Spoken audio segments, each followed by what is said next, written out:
Ngayong umaga ay masaya at masigla kami gumising dahil excited kami muli kayong makasama. Ako nga pala si Teacher Princess Nilani. Ako naman si Teacher Ella May. Ako naman si Teacher Leia. At ako naman si Teacher Arlie.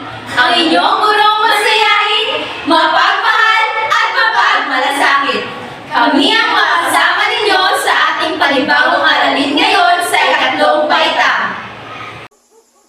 Sa pagtatapos ng ating aralin ngayon, inaasahan ng bawat isa na una, matutukoy ang iba't ibang uri ng panahon. Pangalawa, malalaman ang mga dapat gawin ayon sa uri ng panahon. Kumusta mga bata?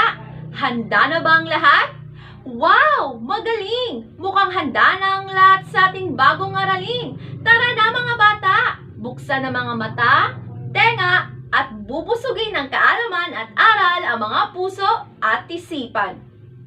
Ngunit bago tayo magpatuloy sa ating bagong aralin ngayon, mayroon kaming inihandang kanta na pinamagatang Ang Panahon na pangungunahan ni Teacher Jaya. Muli, magandang buhay mga bata. Tumayo muna ang lahat at sundin niyo ako sa aking gagawin. Handa na ba ang lahat? Kung gayon, ay awitin na natin ito ng sabay-sabay.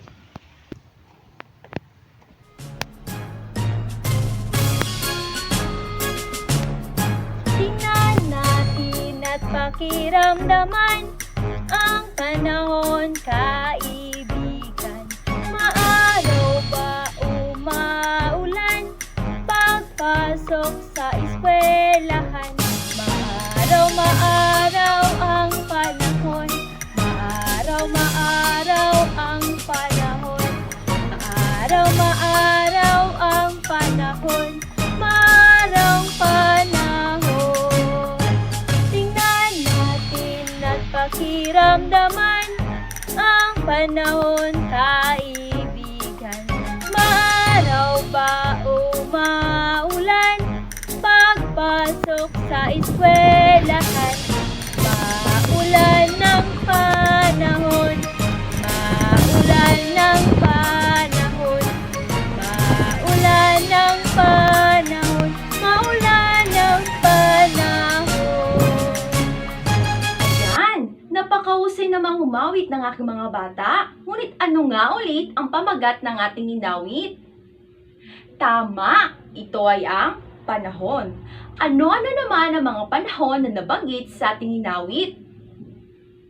Tama, ito ay ang panahong maulan at panahong maaraw. Mga bata, ano ba ang napapansin ninyo sa panahon natin ngayon? Ito ba ay panahong maulan o panahong maaraw? Tama, tayo ay nakakaranas ng maaraw. May ideya na ba kayo kung ano ang ating tatalakayin sa umagang ito?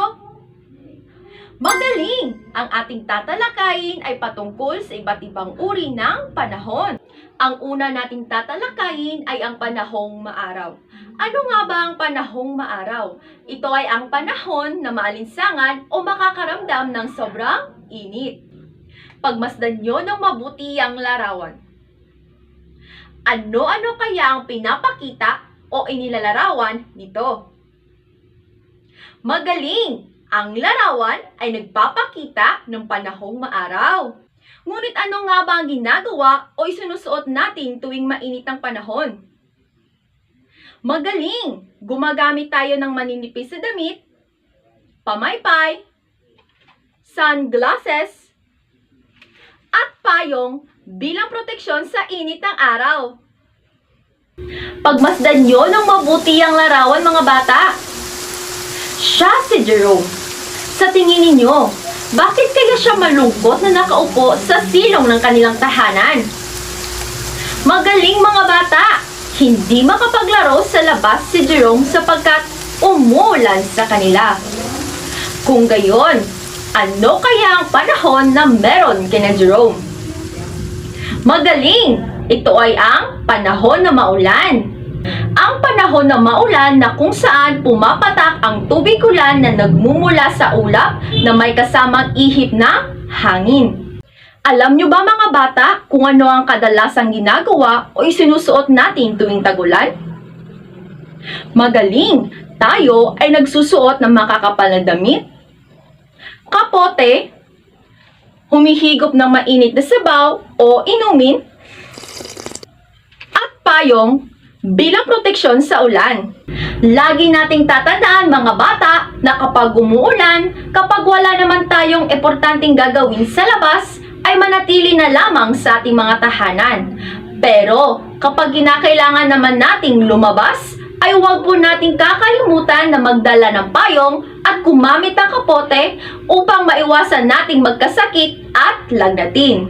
Naiintindihan ba mga bata? Magaling! Excited na ba kayong malaman kung ano pa ang natitirang panahon na meron tayo mga bata?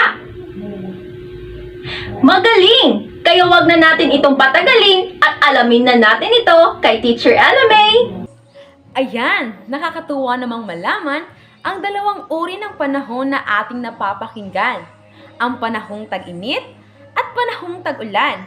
Salamat sa iyo, Teacher Leilani. Mga bata, sa larawang ito, ano ang iyong napapansin?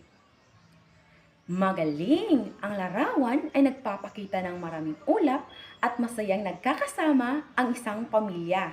Ang maulap na panahon ay ang panahong nagbibigay ng makulimlim na paligid dahil natatakpan ng ulap ang araw. Ang mga larawang ito ba mga bata ay nagpapakita ng masayang gawain kapag panahon ay maulap? Tama! Sa panahong ito ay masarap makipaglaro sa labas kasama ang ating mga kaibigan. Alam niyo ba na ito rin ang paborito kong panahon? Sapagkat marami tayong makikitang ulap sa kalangitan at natatakpan nito ang araw na naging sanhi na hindi masyadong mainit ang panahon. Kaya naman, maaari nating yayain sina ate, kuya, nanay at tatay upang maglaro o mamasyal. Masaya yun! Mga bata, sa tingin ninyo, bakit kaya sumasayaw ang puno at mga halaman? Magaling! Dahil ito sa ihip ng hangin. Alam ninyo na kung ano ang panahon na ipinapakita nito. Ang mahangin na panahon ay kung saan mararamdaman natin ang masarap at banayad na hangin. Panahon na nagpapakita ng mga sumasayaw na puno at mga halaman. Ano kaya ang ginagawa ng mga bata sa larawan? Tama! Sabay-sabay nating sabihin mga bata. Sila ay nagpapalipad ng saranggola sapagkat mayroong malakas na hangin. Sa larawang ito naman mga bata, ano ang iyong nakikita? Tama! Mayroong matalas na kilat, madilim na ulap, pati na ang matinding pagbaha. Sa tingin ninyo, ano ang panahon kaya ang pinapakita sa larawang ito? Magaling! Ang panahon ay bumabagyo. Ang panahong bumabagyo ay ang panahon na kung saan malakas na pagpatak ng ulan na may kasamang kulog at kidlat. Ito ay ang panahon na dapat tayong maging alerto dahil maaari itong magdulot ng sakuna. Pagmasdan ninyo ang mga larawan. Ano-ano ang mga nakikita ninyo sa mga larawan mga bata? Tama mga bata! Nasisira ang mga tahanan. Maraming mga punong natumba at nagkaroon ng matinding pagbaha. Nakakalungkot man ang pangyayari, ngunit ito ang maging resulta kapag nagkakaranas tayo ng bagyo. Maraming salamat, Teacher Ella May. Naunawaan niyo ba ng mabuti ang ating aralin? O inyong naalala, ano-ano ang 5 uri ng panahon na ating natalakay? Tama! Ang 5 uri ng panahon ay maaraw, maulan, maulap, mahangin, at bumabagyo. Magaling mga bata at kayo ay nakinig ng mabuti. Huwag kalimutan ang 7 tips na mahahalaga upang tayo ay manatiling ligtas kapag dumating ang bagyo o sakuna. Hanggang dito na lang kami mga bata. Muli, ako si Teacher Princess Tilani at ako naman si